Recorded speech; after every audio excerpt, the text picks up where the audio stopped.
ఇప్పుడు మనం హైదరాబాదులో చాంద్రాయణగుట్టలో ఉన్న శ్రీ లక్ష్మీ చెన్నకేశ్వర స్వామి ఆలయంలో ఉన్నాము. ఇది చాంద్రాయణగుట్టలో ఉంది, ఓల్డ్ సిటీలో ఉందన్నమాట.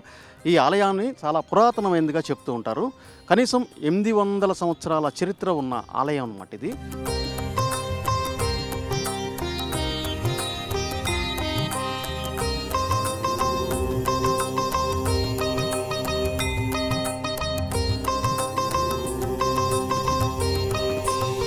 ఇక్కడ ఒక నోటీస్ బోర్డు కూడా ఉంది.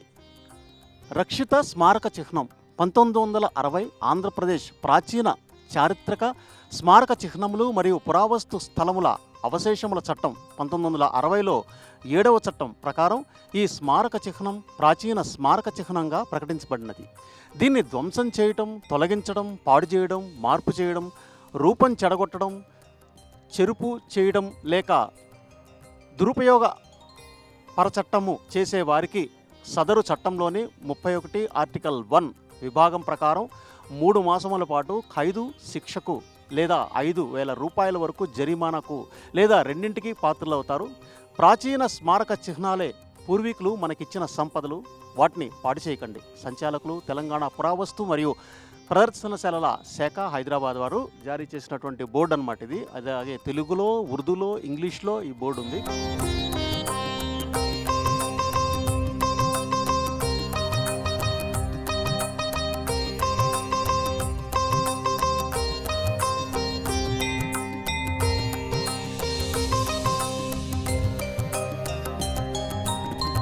శ్రీ వైష్ణవ ఆలయ సాంప్రదాయాల ప్రకారంగా ముందుగా గరుత్మంతుడిని దర్శించుకోవాలని చెప్పి మనం ఇంత ముందు కూడా ఎన్నోసార్లు చెప్పుకున్నాం. అలాగే ఇక్కడ కూడా మహాశివరాత్రికి ముందు అంటే 4 రోజుల ముందు ఇక్కడ బ్రహ్మోత్సవాలు జరుగుతుంటాయి. ఈ బ్రహ్మోత్సవాల సమయంలో ఈ యొక్క ధ్వజస్తంభానికి విశేషమైనటువంటి గరుడ పూజలు జరుగుతాయి అన్నమాట. ఎక్కడ గరుడ పూజ జరిగినా సరే ఆ గరుడ ప్రసాదం అని చెప్పి ఇస్తూ ఉంటారన్నమాట. ఆ గరుడ ప్రసాదం తింటే సంతానం లేని దంపతులకి సంతానం కలుగుతారని చెప్పి భక్తులు నమ్ముతుంటారు.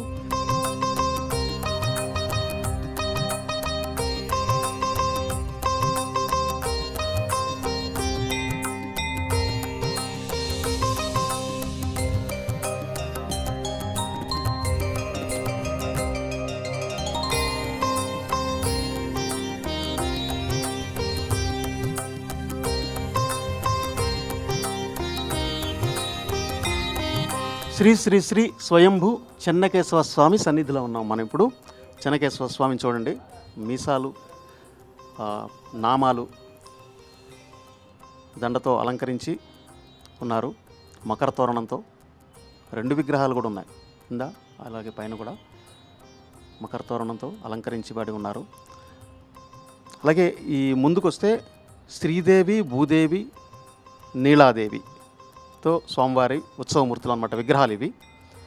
అలాగే ఆండాళ్ తల్లి కూడా ఇక్కడ చేతిలో చిలక పట్టుకొని ఉంది. గోదాదేవి అంటారు, ఆండాళ్ దేవని కూడా అంటారు. లెఫ్ట్ సైడ్ చిలక ఉంటే ఆండాళ్ గోదాదేవి అనమాట. అదే రైట్ సైడ్ ఉంటే కనుక అది మధుర మీనాక్షి అవుతుంది. ఇది భక్తులు నోటీస్ చేసుకోవాలి, ఎందుకంటే చాలామందికి తెలియదు అనమాట.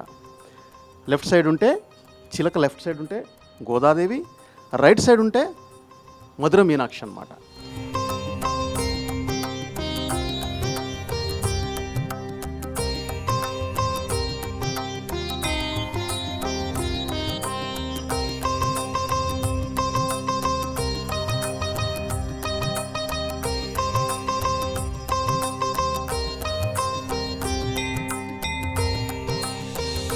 శ్రీ శ్రీ శ్రీ స్వయంభూ చెన్నకేశ్వర స్వామి ఆలయంలో ప్రధాన అర్చకులుగా పనిచేసినటువంటి ప్రతాప్ ఆచార్యులు గారు ఇప్పుడు మనతో ఉన్నారు. ఆలయం గురించి వారు వివరిస్తారు. ఓం చెన్నకేశవ పరబ్రహ్మణే నమః. ఇది స్వయంభూగా వెలిసిన చెన్నకేశవ స్వామి వారి దేవాలయము. ఇక్కడ ఆ కాలంలో దాదాపుగా 700 సంవత్సరాల క్రితము ఈ ప్రాంతంలో శ్వేతమహాముని తపస్సు చేసుకునేవాడు. ఆయన తపఫలితంగా స్వామి స్వయంభూగా అవతరించాడు. అయితే ఈ స్వామిని కేవలం ముఖం మాత్రమే పైన వెలిశాడు రాతికి. అయితే మనం ఆరాధించుకోవడానికి సంపూర్ణమైన విగ్రహం ఉండాలని కింద ప్రతిష్ఠ చేసుకున్న విగ్రహం అండి. అయితే ఆ కాలం నుంచి కూడా స్వామిని కొంతమంది చెన్నరాయుడు అని పిలుచుకుంటారు. కొన్ని ప్రాంతాల వాళ్ళ ఇంటి దేవుడు ఇలవెలుపుగా కొలుస్తారు స్వామిని. చెన్నరాయుడు అని పిలుచుకుంటారు. ఆ విధంగా ఇక్కడ చెన్నరాయుడు నివసించిన గుట్ట కాబట్టి ఇది చెన్నరాయని గుట్టగా పిలువబడుతుండేది ఆ కాలం నుంచి కూడా. చెన్నరాయని గుట్ట కాలక్రమేణా కాస్త చాంద్రాయని గుట్టగా మారింది. ఈ స్వామి పేరు మీదే ఈ ప్రాంతం అంతా కూడా వెలిసింది. ఇది ప్రధానాలయంగా ఇక్కడ వెలిసింది. ఆ కాలంలో చోళులు ఈ దేవాలయాన్ని నిర్మించారని ఈ ఆర్కియాలజీ డిపార్ట్మెంట్ వాళ్ళు దీన్ని ఐడెంటిఫై చేసి పురావస్తు శాఖ కింద దీన్ని వాళ్ళు అండర్టేకింగ్ చేసి ఈ దేవాలయాన్ని ఈ విధంగా వాళ్ళు అండర్టేకింగ్ చేసుకోవడం జరిగింది. ఈ దేవాలయం ఎంతో మహిమాన్వితమైన స్వామి. ఎంతోమందికి కూడా స్వామి ఎన్నో విధాలుగా ప్రత్యక్ష రూపకంగా కనిపించాడు. స్వామికి వాళ్లకు కావలసిన కోరికలు నెరవేర్చాడు. అడిగిన వాళ్లకు అడిగింది కాదనకుండా నెరవేర్చిన దేవుడు. ఎవరైతే మనసు పెట్టి స్వామిని కొలుస్తారో వారికి అన్ని విధాలుగా స్వామి తాను నిలబడి వారి కోరికలన్నీ నెరవేర్చే స్వామి ఈ చెన్నకేశవ స్వామి, స్వయంభూ చెన్నకేశవ స్వామి. స్వామివారికి మాఘమాసంలో అంటే మాఘ బహుళ సప్తమి స్టార్ట్ అయితే బ్రహ్మోత్సవాలు 5 రోజుల పాటు ఘనంగా జరుగుతాయి. పంచానికంగా స్వామివారి బ్రహ్మోత్సవాలు జరుగుతాయి. మాఘ బహుళ సప్తమికి స్టార్ట్ అయ్యి అష్టమి లేదు నవమి నాడు కళ్యాణం అవుతుంది. దశమి లేదు ఏకాదశి చక్రతీర్థంతో ముగింపు జరుగుతుంది. ద్వాదశి మధ్యలో ఒక రోజు గ్యాప్ వస్తుంది. త్రయోదశి శివరాత్రి వస్తుంది. ప్రతి సంవత్సరం కూడా ఈ విధంగానే బ్రహ్మోత్సవాలు జరుగుతాయి. అదేవిధంగా స్వామికి ఉత్తరద్వార దర్శనం ఉంది. ఆ ఉత్తరద్వారం నుంచి అక్కడ ఆండాళమ్మ దగ్గర సన్నిధి నుంచి లోపలికి వస్తారు. ఈ ప్రధాన ద్వారం మూసేయడం జరుగుతుంది. అక్కడ ఆంజనేయ స్వామి దగ్గర నుంచి బయటికి వెళ్తారు. ఆ విధంగా కూడా చాలామంది ఆ రోజు దర్శనానికి వస్తున్నారు. వైకుంఠ ఏకాదశి చాలా ఘనంగా జరుగుతుంది.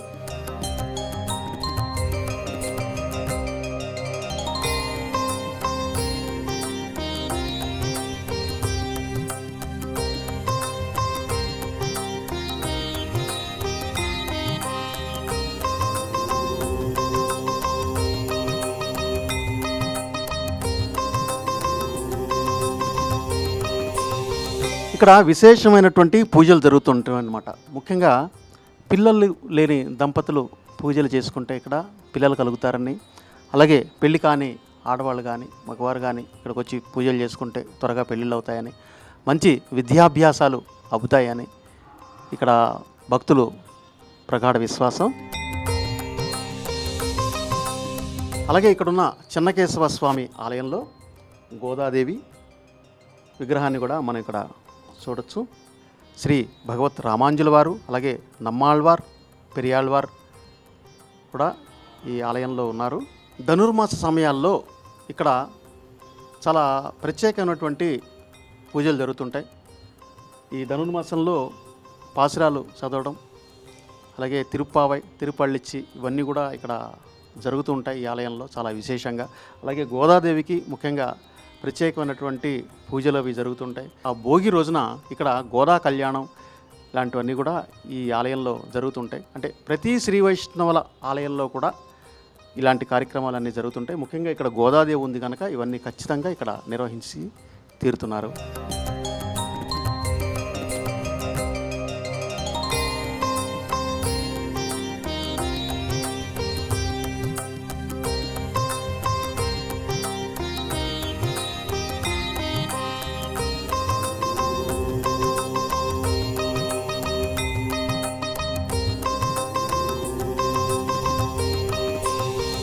ఈ ఆలయం సుమారుగా 800 సంవత్సరాల క్రితం అని చెప్పి ఇక్కడ మనకి చెప్తూ ఉంటారు. అలాగే కులీ కుతుబ్ షాహీ నిర్మించినటువంటి చార్మినార్ అంటే 1591 సంవత్సరంలో కులీ కుతుబ్ షాహీ చార్మినార్ని నిర్మించాడు. చార్మినార్ నిర్మాణం ముందే ఈ ఆలయం ఉందని చెప్పి ఇక్కడ మనకి చరిత్ర చెప్తుంది. ఈ ఆలయాన్ని పరిశీలిస్తే కనుక ఇక్కడ రాతితో చెక్కినటువంటి ఈ పిల్లర్స్, అలాగే ఎక్కడా కూడా మీకు ఇంతకుముందు కూడా మనం చాలా పురాతనమైన ఆలయాలు మనం దర్శించాం, అక్కడ కూడా ఇలాగే ఉన్నాయి. అంటే ఎక్కడ సిమెంట్ కానీ ఇటుకలు కానీ ఇలాంటివన్నీ ఎక్కడా లేకుండా ఈ ఆలయాన్ని ఇలా నిర్మించడం జరిగింది. చాలా పురాతనమైన ఆలయాల్లో హైదరాబాద్లో ఇదొకటిగా మనం చెప్పుకోవచ్చు. ఇంకా చాలా ఆలయాలు ఉన్నాయి.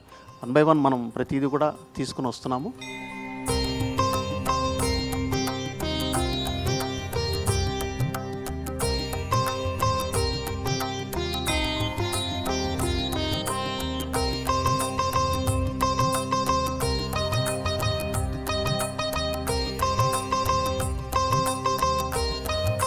ఈ సుందరమైన ప్రాంగణంలో ఇక్కడ మర్రి చెట్టు, ఆ ఊడలు అవన్నీ చూడండి.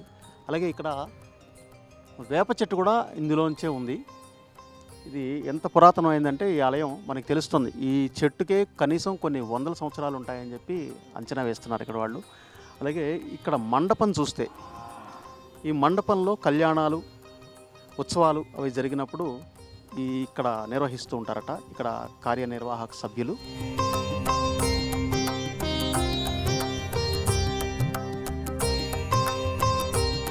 ఈ ఆలయంలో పనిచేసినటువంటి శ్రీ వేదాంతాచార్యులు గారు, ఆయన కీర్తిశేషులు అయ్యారన్నమాట. ఆయన ఈ ఆలయంలో అర్చకులుగా పనిచేసేటప్పుడు వాళ్ళు ఇక్కడ బస చేయడానికి వాళ్ళ కుటుంబ సభ్యులతో, ఇది వాళ్ళకి అప్పుడు ఏర్పాటు చేసినటువంటి వారి ఇల్లు అన్నమాట. ఇది కాలక్రమేణా ఇది ఏమైందంటే కొంచెం శిథిలావస్థలో ఉంది. అయినప్పటికీ కూడా ఈ కట్టడాలు ఇవన్నీ కూడా ఎంత పురాతనమైనగా చాలా అందంగా కనిపిస్తున్నాయి.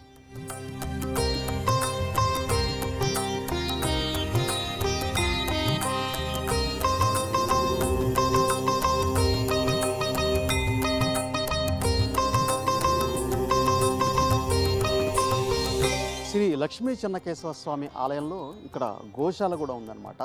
కొన్ని గోవులు కూడా ఇక్కడ సంరక్షిస్తున్నారు వీళ్ళందరూ కూడా ఇక్కడ.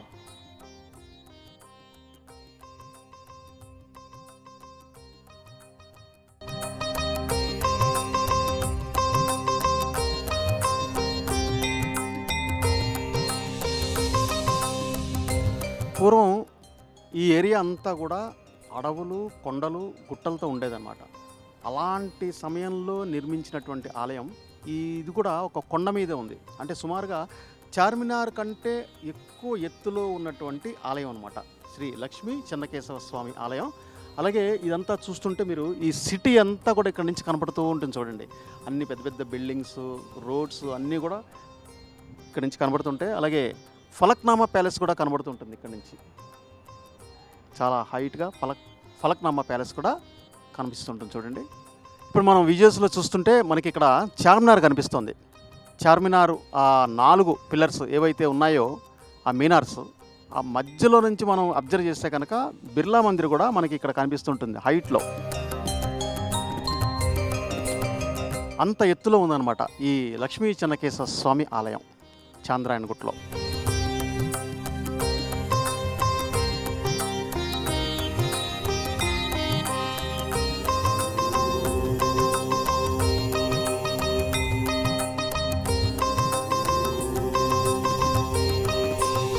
అర్చకులు ఇక్కడ ప్రణయ్ ఆచార్యులు గారు మనతో పాటు ఉన్నారు. వారు ఏం చెప్తారు ఒకసారి ఇందాం. జై శ్రీమన్నారాయణ, జై శ్రీ లక్ష్మీ చెన్నకేశవ స్వామి పరబ్రహ్మణే నమః. దాదాపు స్వామివారి ఇక్కడ మనకి తెలిసి ఒక 800 సంవత్సరాల నుంచి ఇక్కడ మనము కొలుచుకొని స్వామివారికి యొక్క సేవ చేసుకుంటున్నాం. కానీ అంతకంటే కూడా పురాణమైంది కూడా ఈ యొక్క స్వామివారి గురించి లింగ పురాణంలో ఈ యొక్క ప్రస్తావన ఉందన్నమాట. అంటే స్వామివారి ఇక్కడ స్వయంగా దేనికోసం వెలిచారనగా అంటే భక్తుల కోరిక మేరకు. అంటే ఒక శ్వేతమహామని ఒక ముని స్వామివారికి మీరు చూస్తున్న లోపల గర్భాలయంలో కుడివైపుగా తపస్సు చేశారు. ఆ యొక్క తపఫలంగానే ఇక్కడ యొక్క స్వామి లక్ష్మీ సమేతంగా లక్ష్మీ చెన్నకేశవ స్వామి రూపంగా వెలిచారన్నమాట.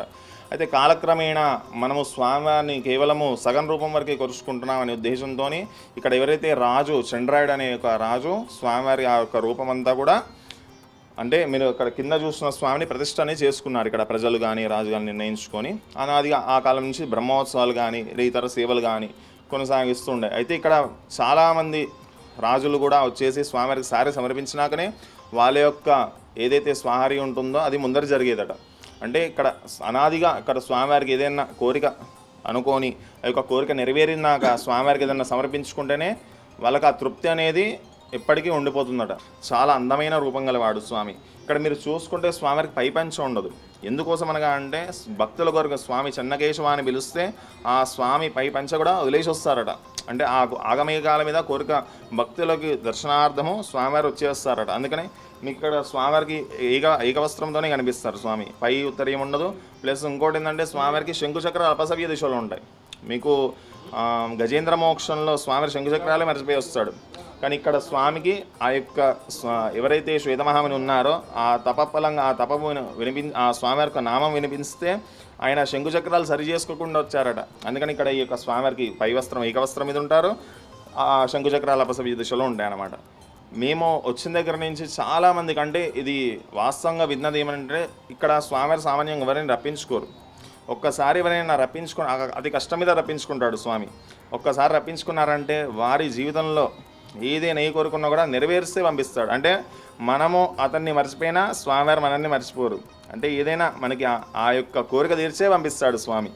అందుకని ఇక్కడ ఏ కార్యక్రమం నిర్వహించుకున్నా కూడా ప్రధానంగా మేము ఇక్కడ సర్పదోషానికి ప్రత్యేకంగా ఇక్కడ ఆ యొక్క పరిహారం అనేది నిర్వహిస్తామండి.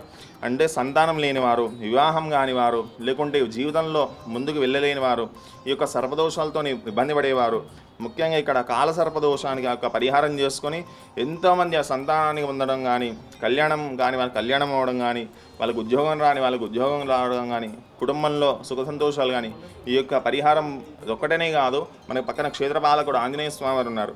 మీరు చూసుకుంటే ఇక్కడ ఆంజనేయ స్వామి రూపమన్నా కూడా శంకుచక్రాలు చాలా రేర్గా ఉంటాయి. ఇక్కడ మనకి చతుర్భుజ ఆంజనేయ స్వామి శంకుచక్రాలు తన స్వామివారి యొక్క ఆయుధాలని శంకుచక్రాలని ఆయనకి ఇచ్చారు. అందుకని చతుర్భుజ శంకుచక్ర ఆంజనేయ స్వామిని పిలుచుకుంటాం అన్నమాట స్వామివారిని. ఆయన యొక్క క్షేత్రపాలకుడు. ఎవరైనా సరే శని దోషాలతో బాధపడేవారు ప్రతినిత్యము శనివారం కానీ మంగళవారం కానీ స్వామి యొక్క ప్రదక్షిణ చేసుకుంటే ఆ శని దోష నివారణం కూడా చాలామందికి ఇక్కడ అట్లా జరిగినట్టు వినిపిస్తుంటుంది అన్నమాట.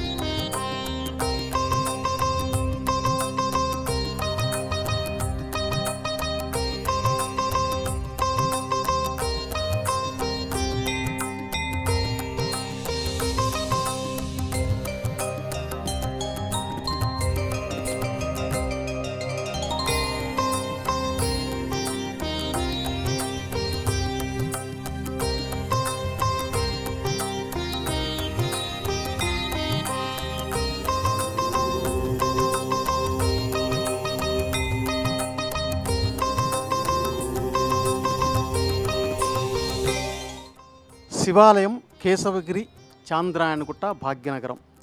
ఈ చెన్నకేశవ స్వామి ఆలయంలోనే శివాలయం కూడా ఇక్కడ ఉందన్నమాట. ముందుగా నందీశ్వరుడు, అలాగే శివాలయం ఇవన్నీ కూడా ఇక్కడ ఉపాలయాలుగా ఉన్నాయి. ఇక్కడ కూడా మహాశివరాత్రికి చాలా విశేషంగా పూజలు అవి జరుగుతుంటాయి.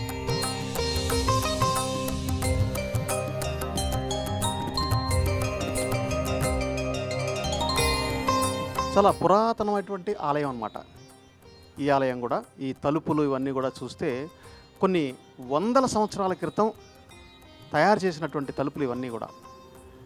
ఈ రాతి కట్టడాలకే ఇలాగా బ్లూ కలర్ పెయింటింగ్ అనేది వేయడం జరిగింది. రాతి కట్టడాలు ఇవన్నీ కూడా చాలా పురాతనమైన ఆలయాల్లో, హైదరాబాద్లో ఉన్నటువంటి ఎన్నో ఆలయాల్లో ఇది కూడా ఒకటి. చాలా అద్భుతమైన ఆలయం అన్నమాట.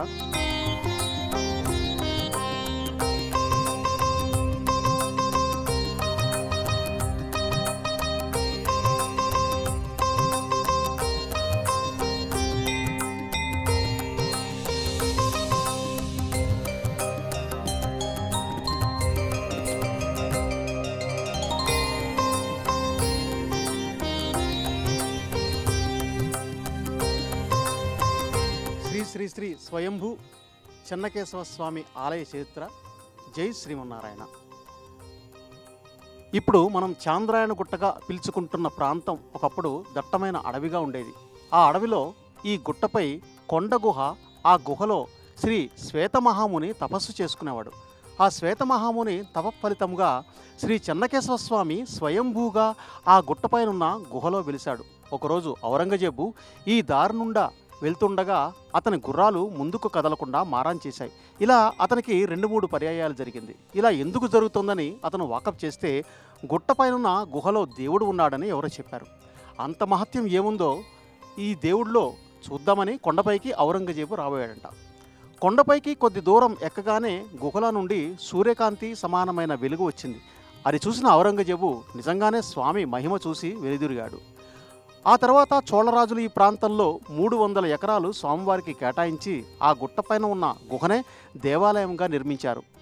దీని కింద కొన్ని ఉపదేవాలయాలు నిర్మించడం జరిగింది. తర్వాత కొన్ని వందల సంవత్సరాలుగా ఈ దేవాలయం ఎంతో ప్రాచుర్యం పొంది అంగరంగ వైభవంగా పూజా కార్యక్రమాలు, నిత్యాన్నదానాలతో ఒక వెలుగు వెలిగిన దేవాలయం. నిజాం కాలంలో ఈ దేవాలయంలో స్వామివారి కళ్యాణానికి నిజాం ప్రభు పట్టు వస్త్రాలు, ముత్యాలు పంపేవారు. అలాగే కళ్యాణం నాడు హైదరాబాదుకు ఒకరోజు సెలవు ప్రకటించేవారట. అంతటి విశిష్టగల ఈ దేవాలయం శ్రీ శ్రీ శ్రీ స్వయంభూ లక్ష్మీ చెన్నకేశవ స్వామివారి దేవాలయం. ఈ ప్రాంతం అంతా కూడా స్వామివారి పైన వెలిసింది. ఆ కాలంలో స్వామిని చెన్నరాయుడు అని పిలిచేవారు. చెన్నరాయుడు అని పిలిచిన గుట్ట కాబట్టి చెన్నరాయుని గుట్ట అనేవారు. కాలక్రమేణా చెన్నరాయుని గుట్ట చాంద్రాయని గుట్టగా మారింది. శ్రీ స్వయంభూ చెన్నకేశవ స్వామి ఎంతోమందికి ఇలవేల్పుగా, కోరిన కోరికలు తీర్చే కొంగు బంగారంగా, వరాలు ఇచ్చే దేవుడుగా, ఆపదలు తీర్చే ఆరాధ్యుడిగా పూజలు అందుకుంటున్నాడు.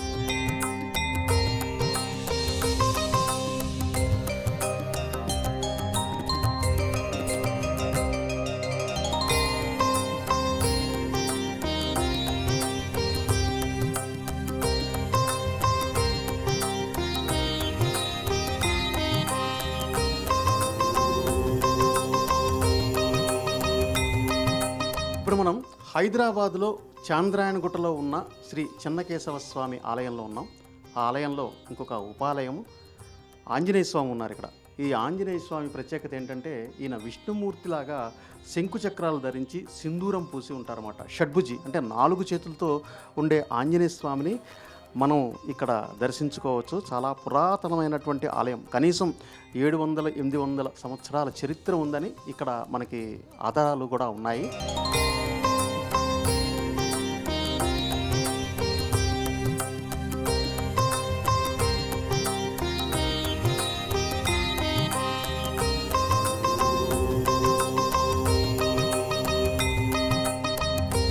ఈ ఆలయంలో ఇక్కడ తలుపులు అవి చూస్తే చూడండి, సింధూరం పూసి ఉన్న తలుపులు.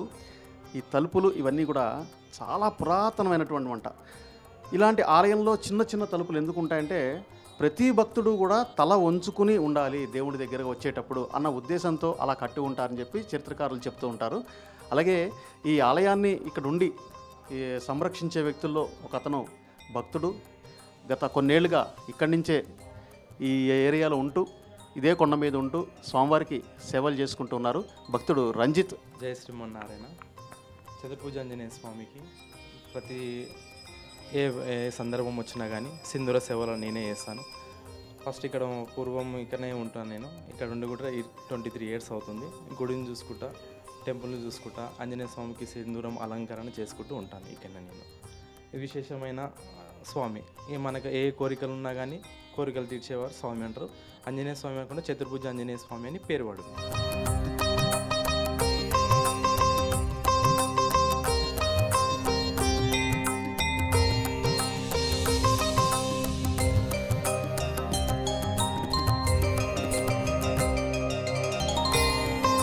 స్థల పురాణ కార్యక్రమంలో భాగంగా మనం ఇప్పుడు ఇక్కడ చాంద్రాయణగుట్ట చెన్నకేశవ స్వామి ఆలయాన్ని దర్శించుకున్నాం. ఇక్కడ ఆలయ విశేషాలన్నీ కూడా మనం చూడడం జరిగింది. ఈ స్థల పురాణం కూడా ఇక్కడ వివరించి అందరికీ చెప్పడం జరిగింది. అలాగే ఇక్కడికి రావాలంటే ఎల్బీ నగర్ నుంచి కూడా బస్సు వస్తుంది. అలాగే మెహదీపట్నం నుంచి కూడా బస్సు వస్తుంది. ఈ ఆలయాన్ని ఖచ్చితంగా దర్శించండి. ఎంతో మహిమగలమైనటువంటి ఈ ఆలయాన్ని దర్శిస్తే భక్తులకి తమ కోరికలు తీరతాయని చెప్పి ఇక్కడ అయ్యగారులు చెప్తున్నారు. అలాగే భక్తులు కూడా చెప్తున్నారు. ఖచ్చితంగా దర్శించవలసినటువంటి ఆలయం. స్థల పురాణ కార్యక్రమంలో చాంద్రాయణగుట్ట శ్రీ శ్రీ శ్రీ స్వయంభూ చెన్నకేశవ స్వామి ఆలయాన్ని మనం ఇప్పుడు దర్శించడం జరిగింది. మళ్ళీ వచ్చే ఆదివారం మరొక స్థల పురాణ కార్యక్రమంలో మళ్ళీ కలుద్దాం. నమస్కారం.